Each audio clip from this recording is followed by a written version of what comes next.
वैसे जरूरी नहीं है, लेकिन वीडियो को लाइक या फिर डिसलाइक करने की कोशिश जरूर किया करें। तो जैसे इस मूवी का स्टार्ट होता है, हमें मूवी का मेन कैरेक्टर सियोंग दिखाया जाता है और उसकी बेटी का बर्थडे होता है। इसीलिए सियोंग की मदर उसे कुछ पैसे देती है ताकि वो अपनी बेटी को डिनर पर ले जा सके। लेकिन अब सियोंग को और पैसों की जरूरत होती है, तो इसीलिए वो अपनी मदर का ATM कार्ड चुरा लेता है। इसके बाद वो अपनी मदर के सारे पैसे चुरा लेता है और पैसों को वो लगा देता है हॉर्स राइडिंग में, और इस गेम में वो 4 मिलियन वॉन जीत जाता है। अब सियोंग ने एक कंपनी से बहुत सारे पैसे उधार ले रखे थे, तो इसीलिए वही लोग उसके पीछे पड़ जाते हैं। इसके बाद वो सियोंग को पकड़ ही लेते हैं और वो उसे काफी मारते हैं। और जब सियोंग उनके पैसे लुटाने के लिए अपने पॉकेट्स चेक करता है, तो वो देखता है कि उसके पास तो पैसे हैं ही नहीं, यानी वो वाले पैसे जिसने हॉर्स राइडिंग में जीते थे। और तब उसे याद आता है कि जब वो इन लोगों से बचकर भाग रहा था तो वो एक लड़की से टकरा गया था, तो जरूर उसी लड़की ने ही उसकी जेब काट ली। अब क्योंकि सियोंग के पास पैसे तो होते ही नहीं, तो इसीलिए वो लोग उसे 1 महीने का और टाइम देते हैं जिसमें कि वो उनके पैसे लौटा दे। इसके बाद सियोंग कुछ पैसों का अरेंज करता है और अपनी बेटी को डिनर पर ले जाता है। इसके बाद सियोंग जल्दी से स्टेशन पर पहुंचता है, लेकिन अनलकीली उसकी ट्रेन तो मिस हो गई थी। और जब सियोंग वहां पर बैठकर ट्रेन के आने का वेट कर रहा था कि तभी अचानक से उसके पास एक आदमी आता है, और ये अननोन पर्सन था, यानी सियोंग उसके बारे में कुछ नहीं जानता था। फिर वो अननोन पर्सन सियोंग को कहता है कि मैं तुम्हारे साथ एक गेम खेलना चाहता हूँ। वो सियोंग को कहता है कि अगर तुम इस गेम में जीत गए तो मैं तुम्हें 1 लाख वॉन दूंगा। तब इतने सारे पैसों का सुनकर सियोंग ये गेम खेलने के लिए एग्री हो जाता है। इसके बाद सियोंग काफी मार खाने के बाद ये गेम जीत जाता है, यानी वो 1 लाख वॉन हासिल कर लेता है। इसके बाद वो अननोन पर्सन सियोंग को एक कार्ड देता है, ये कहते हुए कि अगर तुम और पैसे जीतना चाहते हो तो इस कार्ड पर जो नंबर लिखा हुआ है उस पर कांटेक्ट करना। इसके बाद सियोंग जब अपने घर जाता है तो उसकी मदर उसे कहती है कि तुम्हारी बेटी अगले साल अपने स्टेप फादर के साथ US में शिफ्ट हो रही है। यहाँ पर हमें ये पता चलता है कि सियोंग की डिवोर्स हो गई है और उसकी वाइफ ने दूसरी शादी भी कर ली है। लेकिन सियोंग कभी भी ये नहीं चाहता था कि उसकी बेटी उससे दूर जाए, लेकिन उसे बहुत सारे पैसे चाहिए होते हैं अपनी बेटी की कस्टडी वापस लेने के लिए, तो इसीलिए सियोंग उस कार्ड वाले नंबर पर कॉल करता है। इसके बाद सियोंग को एक गाड़ी में लाया जाता है जहाँ पर और भी लोग थे, लेकिन फिर उन सारे लोगों को बेहोश कर दिया जाता है। और जब उन सब लोगों की आँख खुलती है तो वो खुद को एक फैसिलिटी में पाते हैं जहाँ टोटल 456 लोग थे, और वो वहाँ पर एज अ प्लेयर थे क्योंकि उन सबको एक यूनिफॉर्म भी पहनाया हुआ था। इस फैसिलिटी का होस्ट यानी लीडर एक आदमी था जो कि फ्रंट मैन था वहाँ पर, और वो सब पर नजर रख रहा था। अब यहाँ पर एक कॉमन चीज थी कि जितने भी लोगों को वहाँ पर लाया गया था उन सब ने कर्जे लिए हुए थे बहुत ज्यादा। सियोंग वहाँ पर प्लेयर नंबर 1 से मिलता है जो कि एक बूढ़ा आदमी था। उस बूढ़े आदमी को ब्रेन ट्यूमर था, यही वजह थी कि वो यहाँ पर आया था क्योंकि उसकी लाइफ तो वैसे भी खत्म ही होने वाली थी। इसके बाद वहाँ पर 2 प्लेयर्स जिनमें लड़की का नाम सैब्यूक और लड़के का नाम जेंग होता है, उनके बीच फाइट होती है। अब यहाँ पर सैब्यूक वही लड़की थी जो सियोंग के पैसे लेकर भाग गई थी, यानी उसी ने उसकी जेब काटी थी। सियोंग तो उसे देखते ही पहचान लेता है, इसीलिए वो अपने पैसे मांगने के लिए उसके पास जाता है। तभी वहाँ पर कुछ गार्ड्स आ जाते हैं जिन्होंने पिंक कलर का यूनिफॉर्म पहना था और उनके फेस अच्छी तरह से कवर्ड थे। गार्ड्स उन सभी प्लेयर्स को बताते हैं कि तुम्हें यहाँ पर टोटल 6 गेम्स खेलनी होंगी और जो इस गेम का विनर होगा उसे बहुत सारे पैसे मिलेंगे।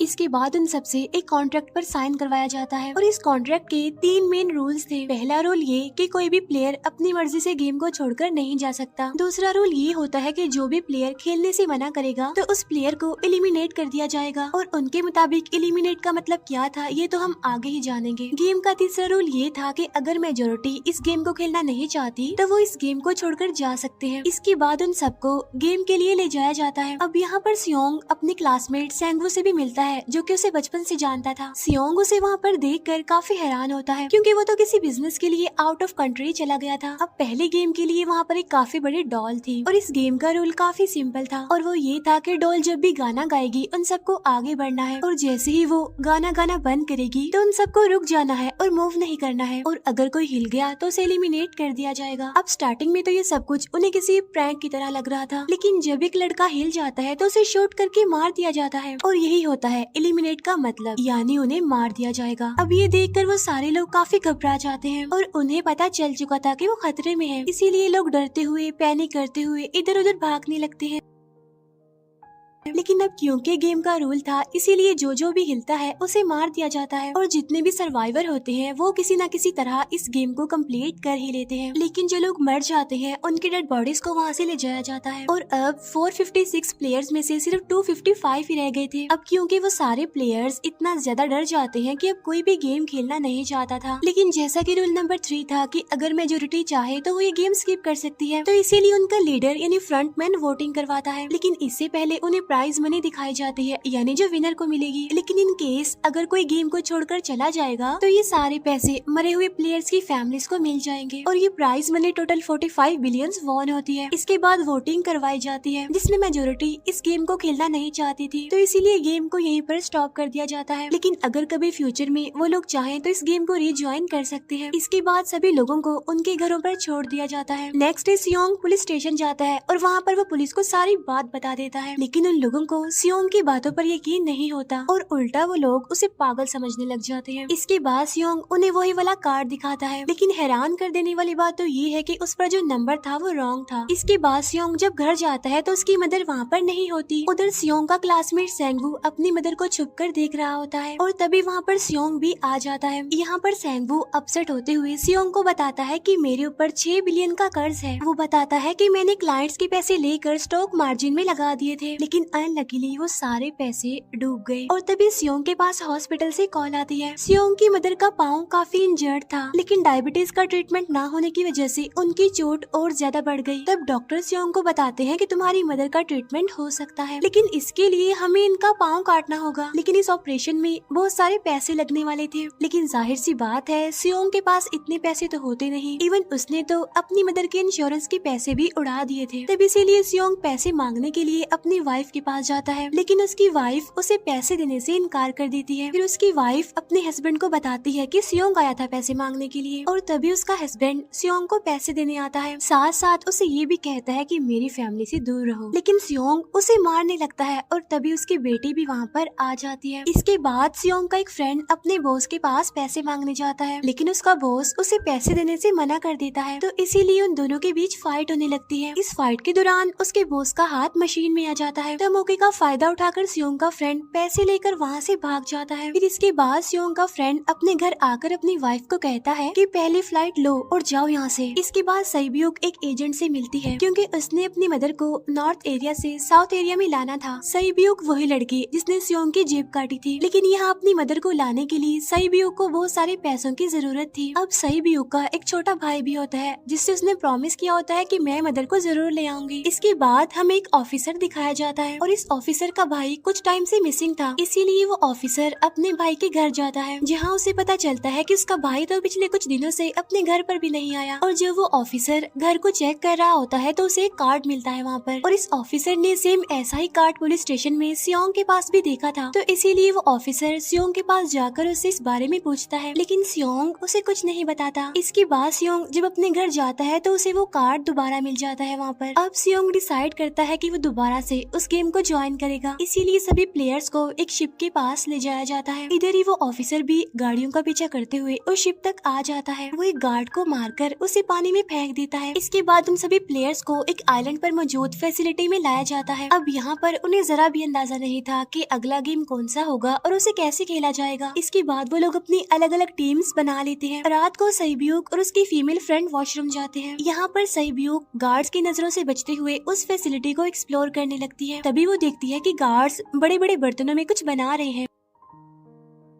लेकिन अब क्योंकि गार्ड्स को शक हो जाता है तो ये गार्ड वॉशरूम्स को चेक करने के लिए आता है, लेकिन तब तक सईब्यूक वापस आ चुकी थी। इसके बाद सईब्यूक अपनी फीमेल फ्रेंड को सारी बात बता देती है जो उसने देखा था, लेकिन यहाँ पर सेंगवू उन दोनों की बातें सुन लेता है और वो इस बारे में सईब्यूक से पूछता है, जिस पर सईब्यूक बताती है कि वो बड़े बड़े बर्तनों में कुछ पका रहे थे। इसके बाद उन सभी प्लेयर्स को प्ले ग्राउंड में लाया जाता है, जहाँ पर उनके सामने 4 शेप्स थी। 4 शेप्स में से उन्होंने किसी एक शेप को चूज करना था। अब यहाँ पर सेंगवू को पता चल जाता है कि गेम क्या है और क्या करना है हमें। सेंगवू सियोंग को बताता है कि सबने अलग अलग शेप्स को चुनना है। इसके बाद उन सभी को एक छोटा सा बर्तन दिया जाता है जिसमें कि शेप्स बनी होती है। अब गेम उनकी ये होती है कि उन्होंने किसी तरह उस शेप को बाहर निकालना है बगैर डैमेज किए, लेकिन अगर शेप जरा से भी खराब हो गई तो उन्हें एलिमिनेट कर दिया जाएगा, यानी मार दिया जाएगा। अब यहाँ पर सेंगवू तो इजिली उस शेप को निकाल लेता है, लेकिन सियोंग इतना ज्यादा घबरा जाता है कि उसकी हालत खराब होने लगती है, लेकिन फिर वो किसी न किसी तरह करके इस गेम को भी जीत लेता है। इसके बाद उन सबको वापस से रूम में लाया जाता है। अब यहाँ पर 187 प्लेयर्स वापस आए थे, जिनमें से अब सिर्फ 108 ही रह गए थे। इसके बाद उन सबको खाने के लिए ले जाया जाता है, लेकिन खाने की वजह से जैंग की एक लड़के से फाइट हो जाती है, जहाँ पर जैंग उस लड़के को इतना ज्यादा मारता है कि वो मौके पर ही मर जाता है। इधर ही हम देखते हैं कि उन प्लेयर्स में से एक डॉक्टर होता है जो गार्ड्स के साथ मिलकर मरे हुए लोगों के ऑर्गन्स निकाल कर उन्हें चाइनीज को बेचने का काम करता है। इसीलिए जब भी डेड बॉडीज को ले जाया जाता है तो वो डेड बॉडीज को गायब कर लेते हैं, क्योंकि ये सब कुछ एक प्लान के अकॉर्डिंग चल रहा था, क्योंकि ये सारा कुछ फ्रंट मैन से छुप कर हो रहा था। यही वजह थी कि कंट्रोल रूम में भी उन्होंने अपना ही एक आदमी बिठाया हुआ था जो कि उन लोगों की सारी वीडियो फुटेज डिलीट कर देता था, और गार्ड्स तो डॉक्टर को गेम के बारे में पहले ही बता देते थे ताकि वो सरवाइव कर सके। यहाँ पर एक गार्ड उसी प्लेयर डॉक्टर को बताता है कि आज हमने प्लेयर्स को जानबूझकर खाना कम दिया है ताकि वो आपस में लड़ने लगे, जिससे होगा ये कि सारे वीक प्लेयर्स गेम से आउट हो जाएंगे। साथ ही गार्ड डॉक्टर को अपनी अगली गेम के बारे में बता देता है। अब 30 मिनट के बाद वहाँ पर लाइट्स ऑफ होने वाली थी। अब यहाँ पर सेंगवू को पता था कि सियोंग की टीम जरूर कोई उल्टा काम करेगी, इसीलिए वो उस टीम को अपने पास बुलाकर उन्हें रिलैक्स रहने के लिए कहता है। उधर वो जो डॉक्टर प्लेयर होता है वो जैंग की टीम में शामिल हो जाता है। यहाँ पर डॉक्टर जैंग को बता देता है कि अगला गेम क्या होने वाला है। इसके बाद लाइट्स ऑफ हो जाती